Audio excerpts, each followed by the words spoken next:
and we are back on the 0 Hour. This is Richard RJ Eskow, and joining us now once again is, he's been on the program before, Michael Hiltzik. He is a Pulitzer Prize-winning journalist and author. His books include Big Science, The New Deal, Colossus, Dealers of Lightning, and The Plot Against Social Security. He is also the business columnist for the Los Angeles Times. He covers business technology and public policy, and he's written a couple pieces recently we'd love to talk to him about. So, Michael, thanks for coming on the program. It's good to be back here with you, RJ. Yeah, thank you. And let's start with the first piece you did, which was about Donald Trump's latest, I think it's his latest, nationwide ad, which something in my head went, wait, what was that again? When I watched it, and it said, illegal immigrants, there's a line in Hillary Clinton's America, the system stays rigged against Americans. Illegal immigrants convicted of committing crimes get to stay collecting Social Security benefits, skipping the line. Well, we could decode the politics behind just the phrase skipping the line for a long time, I have a feeling. But that collecting Social Security benefits, that didn't sound right. And you wrote about that. That wasn't right, was it? No, it's not right. And I think this wasn't his most recent national ad. I think this, so far, it's his only national ad, or his first and only. Obviously the implication of this ad was that just by being in the country and getting some sort of legal status, these immigrants were going to be able to start collecting Social Security right off the bat. And that's really basically, as I put it, that's a lie. What's happening here is that Trump, I think, is doing one of two things, and we're assuming that he knows what he's doing, as opposed to just expressing ignorance, which is always a good bet when you're dealing with him and his campaign. But in the first place, he's sort of eliding the distinction between Social Security and SSI, which is Supplemental Security Income, which is essentially a welfare program for the elderly, blind, disabled persons. You can be eligible for SSI without having worked and contributed through the payroll tax, but you can't be eligible for Social Security until you have worked in covered employment for at least 40 quarters. That's 10 years of work. That's what it takes to be eligible for Social Security. Now, what Trump is sort of getting at by implication, but not really getting into, is that if you are an undocumented immigrant or an undocumented worker, you can pay into Social Security because you're probably showing a Social Security card to an employer, and that employer will take contributions out of your paycheck, but you can never collect Social Security because as an undocumented worker or an illegal immigrant, you are not eligible to collect no matter how much you put into the system. So, yeah, that number, Trump is sort of skating over all of that stuff.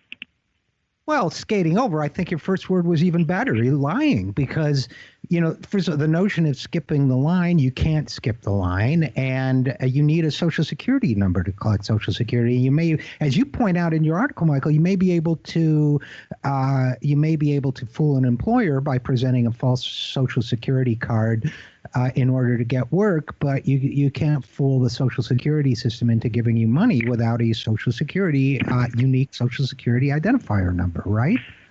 That's right. And, there's sort of an injustice here that I'm sure it doesn't sound like an injustice or seem like one to Trump or his followers, but it's something that I've always said really needs to be rectified by bringing these sorts of workers out of the shadows and giving them legitimacy so that they don't get abused. And that is that the Social Security Administration has estimated that undocumented workers who have contributed probably about $13 billion a year in payroll taxes to the Social Security system, but at most they're collecting maybe $1 billion. So there's a net gain to Social Security of $12 billion, basically by taking these workers' money and not making it available to them as retirement funds or disability or all the other benefits that Social Security supplies. That's good for the system as it is, but it's really not just as a matter of public policy. It's not fair, it's not right, and it's not moral. It doesn't sound like any of those things to me, but it also sounds like if Trump built his wall, this would be another hidden cost.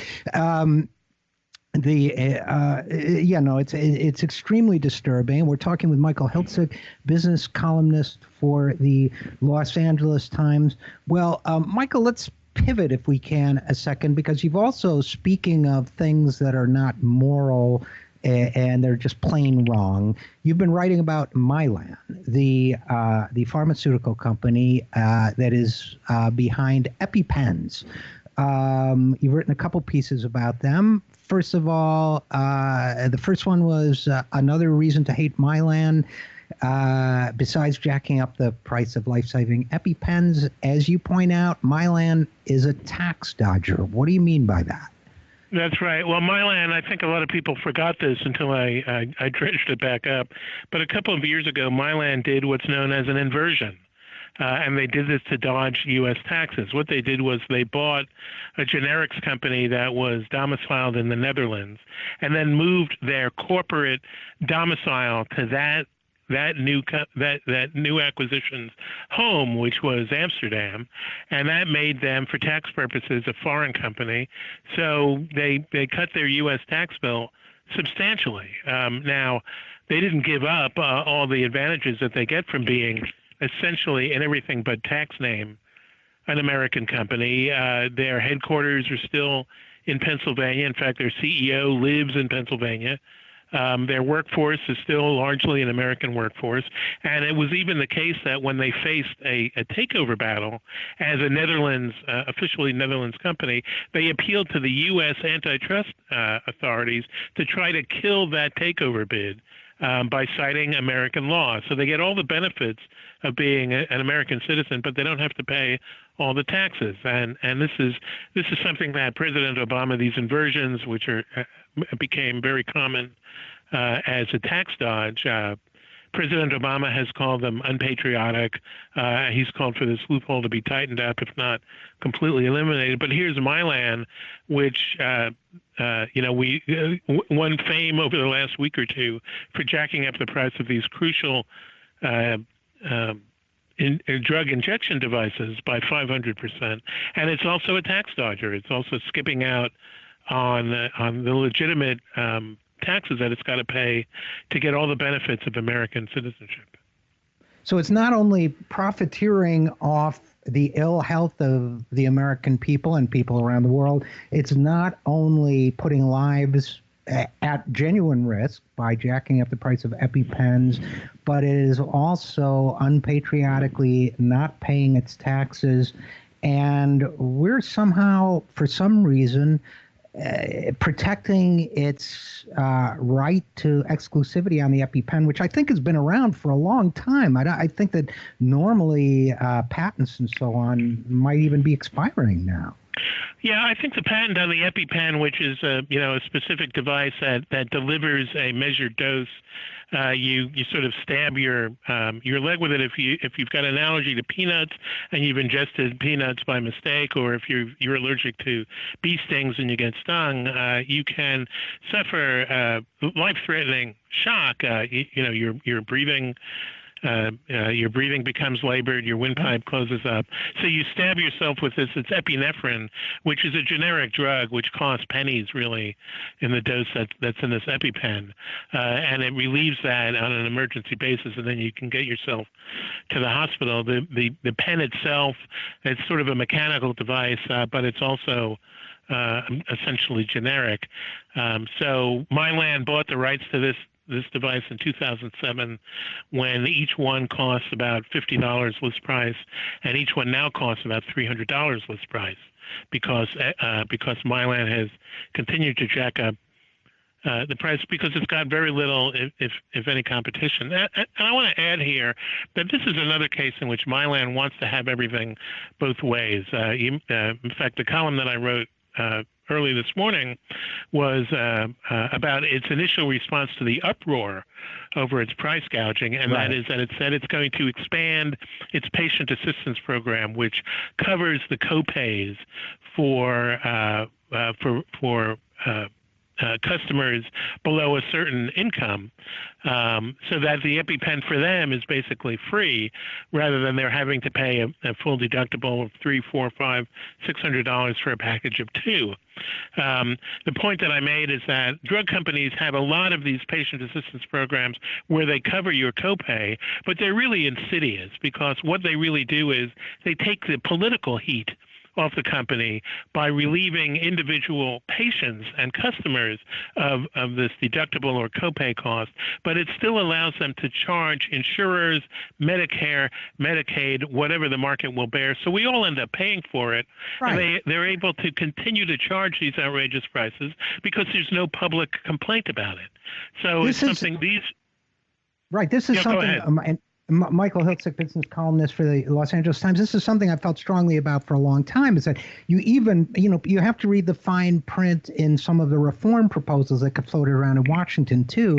We've even, Democrats as well as Republicans have said, well, we want to reduce the out-of-pocket costs that patients pay, or you get these kinds of PR stunts, which is what I consider this by Mylan to be, because we're all, as you're pointing out, and as you pointed out this morning, we're all paying the cost indirectly in terms of a bloated and inefficient, costly healthcare system that provides incomplete coverage at excessive costs. Well, we're paying the cost directly, too, because Medicare has to pay the full freight. In fact, Medicare and Medicaid, which are government programs, it's illegal for Mylan to offer these copay benefits to customers who are on Medicare and Medicaid, because that's a kickback. And under federal anti-kickback laws, they're not allowed to basically bribe customers to use their product. So if you look at the fine print in their advertising about these patient assistance programs, says it's only for privately insured patients alone. In fact, it's not even available to patients who don't have any insurance. They still have to pay the full freight. And if you have to ask if Mylan really was concerned about these people and really was altruistic about it, why don't they throw these programs open not only to commercially insured customers, but uninsured customers? They're the ones who are really going to pay more than anybody else, and there's no explanation. Of course, we've heard Heather Bresch, the CEO of Mylan, happens to be the daughter of Democratic Senator Joe Manchin of West Virginia. But she was on TV this morning saying she's really frustrated at the fact that Mylan is charging so much for the EpiPen. And to their credit, her interviewer on CNBC said, "Why are you frustrated? You're the one who instituted the price increase." Right. I don't get that. I mean, the first response I would have would be to be a little sarcastic. Too bad you don't have a job where you could do something about that. But how could she possibly take the position that this is something that frustrates her, as if she doesn't have some sort of executive authority? What she's trying to imply, and it's pretty transparent, is that the problem with the high prices is really a problem of the system. And you can see that in the public statements that Mylan's made elsewhere. It's the system. It's the Affordable Care Act, which drives up deductibles. And, of course, what she doesn't say is the Affordable Care Act has added 20 million customers to the customer base for Mylan's EpiPen, and it's getting $400, $500, $600 per package from all of them, many of whom didn't have insurance before anyway. And, so in fact, the Affordable Care Act, which she's criticizing, actually has expanded her market. But basically she's trying to shift blame. She's saying it's not us. We're trapped. We have to charge these high prices, which, of course, is just arrant nonsense.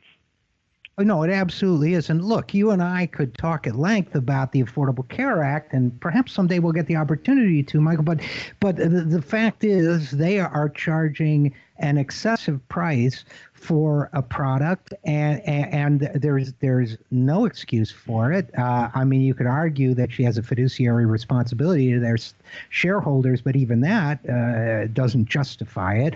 What can people do? I guess there's an open-ended question, but as a kind of final thought, what can people do? We have Hillary Clinton, sort of speaking in general terms about why this is wrong. Are there any policies people can be pushing for, asking their representatives and leaders to support, or is this still a work in progress? Well, there are quite a few. First of all, we could have a law that says for a drug that's critical, that's priced at this sort of level, with no relationship to what it actually costs to manufacture or develop the drug, then it's legal for customers to go get the same drug in Canada, where it's going to cost a fraction of the price. Right now, that's not legal. You can't legally import drugs for yourself from Canada to any great extent. But if that sort of importation was cleared for drugs that are the subject of this profiteering, I think we'd see a lot less profiteering. The other thing, which I've pointed out in numerous columns, is that the Food and Drug Administration does have tools at hand that it can use to try to get competition into a market where there's a monopolistic provider. It can put approvals for competing products, if they're the same products, on a fast track and get them into the market. Now, in the case of the EpiPen, there's an application from another generics company, Teva Pharmaceuticals. It's an Israeli company. In fact, it was the company that wanted to take over Mylan when Mylan appealed to the U.S. Justice Department to try to block it. But Teva has an application to bring its own epinephrine pen into the market, and that's been tied up by the FDA because, of course, the FDA wants to make sure that Teva's version is safe and effective, which is good. You know, we want them keeping an eye on these things. But it's a slow process, and it could be speeded up in special cases. So the FDA can do a lot to help that. But it's got to get the gumption and the spine, and it's got to be goaded into doing it by Congress and the White House. Absolutely. That hasn't happened. Yeah, unfortunately, we're going to have to leave it there, but I think those are great points. And I think it's funny how conservatives especially, who talk a lot about competition as a solution to so many economic problems, have been slow to introduce competition into the pharmaceutical marketplace. But unfortunately, we're going to have to leave it there. So Michael Hiltzik, a business columnist for the Los Angeles Times, as always, thanks for coming on the show. My pleasure. Let's do it again.